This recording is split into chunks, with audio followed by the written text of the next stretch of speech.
All right, today we're diving into a massive internet firestorm that completely took over the conversation around one of Twitch's biggest streamers, Hasan Piker.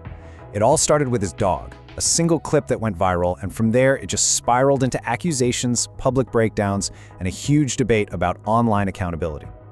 So, to really get a feel for how intense this all got, we have to start right at the breaking point. This quote from our source, it just perfectly captures the moment when all that pressure became way too much for one of the internet's biggest stars. And that leads us to the stream itself. We're not talking about just another broadcast here, no. We're talking about a creator who is clearly at his limit, looking totally defeated and literally pleading with his own community to just stop. You have to picture it. The chat was just this relentless, unstoppable flood of comments all about the dog incident. And Piker, looking absolutely exhausted, basically had to beg them to let him do his job, to actually stream.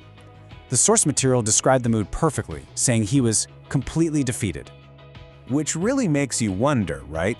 What could possibly happen to push a streamer at the top of his game to that point? Well, to figure that out, we need to rewind and take a look at the clip that kicked this whole thing off. It really all comes down to one single short clip. And you know how these things go online. It went completely viral before any kind of context had a chance to catch up. So in the clip, you see Piker telling his dog to go to its mat. And just as the dog does it, it lets out this really sharp yelp.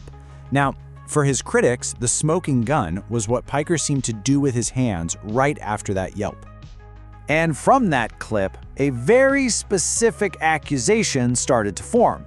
People claimed Piker reached for a remote and deliberately shocked his dog as a punishment for a really minor thing. In their view, it was just a clear-cut case of cruel and lazy dog training. And this quote really gets to the heart of that criticism. The source argues that, look, while some trainers might use e-collars for emergencies like stopping a dog from running into traffic, using one to force a dog onto a little mat inside your house, that, they argue, is just a lazy and totally improper use of that tool. So just like that, the battle lines were drawn. On one side, you had this serious accusation of animal cruelty, and on the other, you had Piker's explanation of what he claims really went down. I mean, the two narratives could not be more different. The accusation is that he used a punitive shock. Piker's explanation, though, is that the yelp was just a coincidence, maybe from a snagged claw or something. He insists the collar is for vibration only. Think of it like a pager buzzing, not a static shock. And he only uses it to get his dog's attention on long hikes. This whole thing escalated way beyond just an online debate. Things got really serious. In an interview with TMZ, Piker said that the backlash had actually spilled into the real world, and that he was getting death threats, and even threats from people saying they were going to kidnap his dog. And this wasn't just some 24-hour drama that blows over. No, this controversy just kept getting bigger and bigger, pulling in other huge creators and sparking a debate that would basically rage across the internet for weeks. You can really see how it all snowballed here. It starts with that viral clip on day 1. By day 3, Piker's on stream, clearly emotional. Within a week, he's talking to TMZ to try and clear things up. And by the second week, it felt like the entire creator world was weighing in, with every new video just adding more fuel to the fire. Public opinion was completely fractured. Piker's defenders felt like the whole issue was settled. As this supporter argued, he went on stream, showed the vibration collar, explained everything. From their point of view, case closed. But his critics were just as dug in. I mean, here you have Ethan Klein, another massive creator, arguing the exact opposite. He calls it irrefutable that a shock collar was used and basically frames any defense as a lie. This just goes to show you, there was no middle ground to be found here. It was a total breakdown of trust. So, after all of that, where do we land? Well, the source we're analyzing here really positions this as something more than just drama.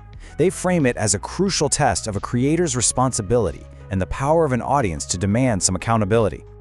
The source narrator argues this isn't just about one incident.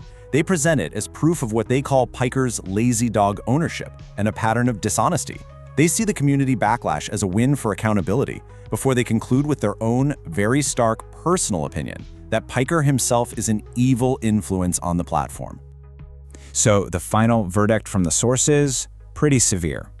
The claim is that Piker's career is completely spiraling. And the key part is, they say it's not because of the clip itself anymore, but because of what the source views as a deceptive and defensive response to all the criticism. This entire saga really pushes us beyond just one creator and his dog. It forces us all to confront that really thin line between holding public figures accountable and just fueling an online mob. It leaves us with a critical and pretty tough question for the internet age. When does valid criticism cross that line and just become a destructive dog pile?